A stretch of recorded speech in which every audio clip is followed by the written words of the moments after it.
ഇവിടെ ശ്രീ അനിൽകുമാർ, ഇവിടെ കേരളത്തിലെ ഒരു പൊതുരാഷ്ട്രീയ സാഹചര്യത്തിൽ മറ്റേത് രാഷ്ട്രീയ പാർട്ടിയേക്കാളും താരതമ്യേന ഏറ്റവും മികച്ച നിലയിൽ നിൽക്കുന്ന, കുറേ കൂടി ആളുകൾക്ക് അതിൻ്റെ ഒരു മൂല്യബോധത്തിൽ ഏറ്റവും അടുപ്പത്തോടെ ചേർന്ന് നിൽക്കാൻ കഴിയുന്ന, വിശ്വസിക്കാവുന്ന, അങ്ങനെ പല കാരണങ്ങളാൽ ഏറ്റവും പ്രധാനപ്പെട്ട മികച്ച പാർട്ടിയായി CPIM-നെ കാണുമ്പോൾ തന്നെ ഒരു കമ്മ്യൂണിസ്റ്റ് പാർട്ടി തുടർച്ചയായി അധികാരത്തിലിരിക്കുകയാണ്.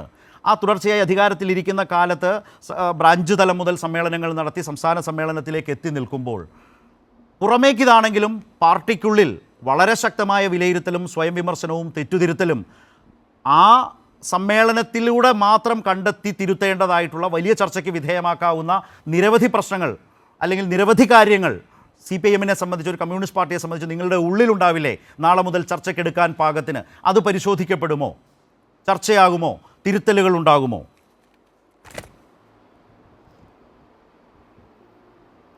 ഓരോ പാർട്ടി സമ്മേളനവും സ്വയം വിമർശനത്തിൻ്റെ അവസരങ്ങളാണ്. അതുകൊണ്ട് തന്നെ ഓരോ പാർട്ടി സമ്മേളനങ്ങളിലും ഏറ്റവും താഴെ തലം മുതൽ സംസ്ഥാന സമ്മേളനം, പാർട്ടി കോൺഗ്രസ് വരെ സ്വയം വിമർശനപരമായിട്ടാണ് കാര്യങ്ങൾ കാണുന്നത്. ഇപ്പോൾ പാർട്ടി അതിൻ്റെ നയരേഖ അവതരിപ്പിക്കുമ്പോൾ കഴിഞ്ഞ 3 പാർട്ടി കോൺഗ്രസുകളിലെ നയരേഖകൾ വന്ന നടപ്പാക്കലിലെ പിശകുകൾ സംബന്ധിച്ച് പൊളിറ്റ് ബ്യൂറോയും കേന്ദ്ര കമ്മിറ്റിയും തന്നെ സ്വയം വിമർശനം നടത്തുന്നുണ്ട്. സംസ്ഥാന കമ്മിറ്റി സ്വയം വിമർശനം നടത്തുന്നുണ്ട്. കേരള ഭരണത്തെ സംബന്ധിച്ചിടത്തോളം മികവാർന്ന നിലയ്ക്കാണ് കേരള ഭരണം മുന്നോട്ട് പോകുന്നത്. പക്ഷേ ഒരു ഭരണ സംവിധാനം എന്ന് വരുമ്പോൾ കുറവുകൾ വരാം.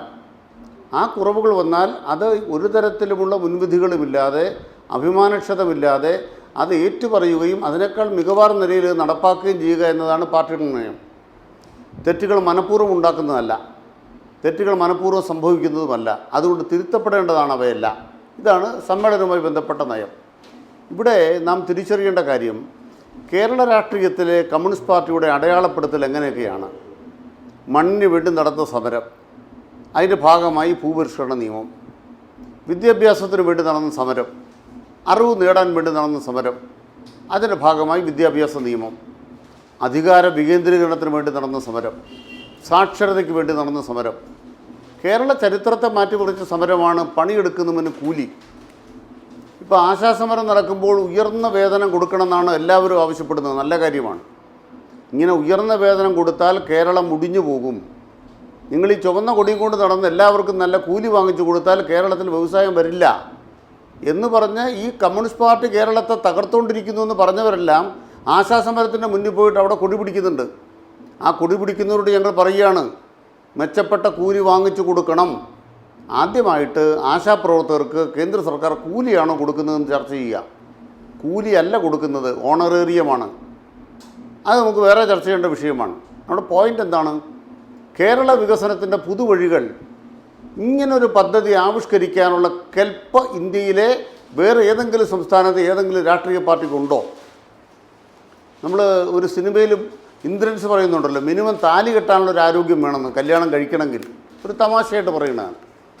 കേരളത്തിൻ്റെ പുതുവഴികളെക്കുറിച്ച് ഒരു രേഖ അവതരിപ്പിക്കാൻ കേരളത്തിലെ ഏതെങ്കിലും ഒരു പാർട്ടിക്ക് തൻ്റെ ഇടമുണ്ടോ? ഉണ്ട്. കോൺഗ്രസ് ചെയ്യണം. കാരണം നിങ്ങളുടെ പ്രോഗ്രാം ജനങ്ങളുടെ മുന്നിൽ വരും. നിയമസഭാ തെരഞ്ഞെടുപ്പ് വരുമ്പോൾ ഏതൊക്കെ സീറ്റിൽ ആരൊക്കെ നിൽക്കണമെന്നോ അത് ജയിക്കാനുള്ള കുറുക്ക് വഴി എന്താണ് എന്ന് കനകോലും എഴുതിത്തരുന്നതല്ല കേരളത്തിനാവശ്യം. കേരളത്തിനാവശ്യം ഭാവി കേരളം എങ്ങനെ. അവിടെയാണ് CPM പറയുന്നത്, പരമ്പരാഗതമായി ഞങ്ങൾ നടത്തിയ പോരാട്ടത്തിലൂടെ പുതിയ കേരളം ഉണ്ടായി. എൻ്റെ ഉപ്പാപ്പക്കർ ആന ഉണ്ടായിരുന്നു എന്ന് പറഞ്ഞ് തഴമ്പുണ്ടെന്ന് പറഞ്ഞ് ഇരിക്കുന്നവരല്ല ഞങ്ങൾ. പുതിയ തലമുറയ്ക്ക് എന്നാ വേണം? കമ്മ്യൂണിസ്റ്റ് പാർട്ടി ചിന്തിക്കുന്നത് ഭാവി തലമുറയ്ക്ക് എന്ത് വേണം. കൊല്ലത്ത് സമ്മേളനം നടത്തുമ്പോൾ കമ്മ്യൂണിസ്റ്റ് പാർട്ടി പറയുന്നു, കൊല്ലത്തെ കശുവണ്ടി തൊഴിലാളി, ഇവിടുത്തെ കയർ തൊഴിലാളി, ഇവിടുത്തെ പരമ്പരാഗത തൊഴിലാളി കൈവിടില്ല. ക്ഷേമ പ്രവർത്തനത്തിൽ ഒരു വിട്ടുവീഴ്ചയില്ല. പശ്ചാത്തല സൗകര്യ വികസനത്തിൽ വിട്ടുവീഴ്ചയില്ല. പക്ഷെ നാളെ എന്ത്? ഈ ജനവിഭാഗങ്ങളുടെ മക്കൾക്ക് തന്നെ പുതിയ കേരളം വേണം. ആ പുതിയ കേരളത്തെ എങ്ങനെ നേടിക്കൊടുക്കാമെന്ന കൃത്യമായ പ്രവർത്തന പദ്ധതിയാണ് ഈ സർക്കാർ ഉണ്ടാക്കുന്നത്. അതിൽ നവകേരളത്തിൻ്റെ വികസന കാഴ്ചപ്പാട് അവതരിപ്പിച്ചു 3 കൊല്ലം മുമ്പ്. കുറേ കാര്യങ്ങൾ സർക്കാർ നടപ്പാക്കിക്കൊണ്ടേയിരിക്കുകയാണ്. നടപ്പാക്കിയെടുത്ത് വിജയമുണ്ടോ ഇല്ലയോ ഒരു പ്രധാനപ്പെട്ട ചോദ്യമാണ്. ഇപ്പോൾ നടന്ന നിക്ഷേപ സൗഹൃദ സമ്മേളനം നടന്നു. മധ്യപ്രദേശിൽ നടന്ന സമ്മേളനത്തിന് ഭക്ഷണത്തിന് അടിയോടടി. കേരളത്തിൽ നടന്ന സമ്മേളനമോ 1,57,000 കോടി രൂപയുടെ നിക്ഷേപ വാഗ്ദാനങ്ങളിലേക്ക് എത്തി. മന്ത്രിസഭ അത് യോഗം ചേർന്ന് നടപ്പാക്കാൻ ഹോംവർക്ക് ചെയ്യാൻ തീരുമാനിച്ചിരിക്കുകയാണ്. ഇവിടുത്തെ നവകേരള വികസനത്തിൻ്റെ കാഴ്ചപ്പാടാണ്. ശരി. ഇങ്ങനെ ഒരു പദ്ധതി ആവിഷ്കരിക്കുമ്പോൾ കേരളത്തിലെ ചെറുപ്പക്കാർക്ക് IT ഇൻഫ്രാസ്ട്രക്ചർ ഒരു കാര്യം മനസ്സിലാക്കണം. എല്ലാ വീട്ടിലും കറണ്ടുള്ള കേരളത്തിൽ ഈ പരിപാടി നടക്കൂ. എല്ലായിടത്തും ഏറ്റവും വേഗമേറിയ ഇൻ്റർനെറ്റ് സംവിധാനം നടപ്പാക്കുന്ന കേരളത്തിൽ ഈ പദ്ധതി നടക്കൂ. ഓക്കെ. ഫോൺ ഇല്ലെങ്കിൽ ഈ പദ്ധതി നടക്കുമോ?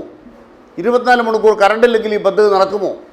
ഏറ്റവും വിവേകമുള്ളൊരു സമൂഹത്തെ വിദ്യാഭ്യാസത്തിലൂടെ വാർത്തെടുത്തില്ലെങ്കിൽ ഈ പദ്ധതി നടക്കുമോ?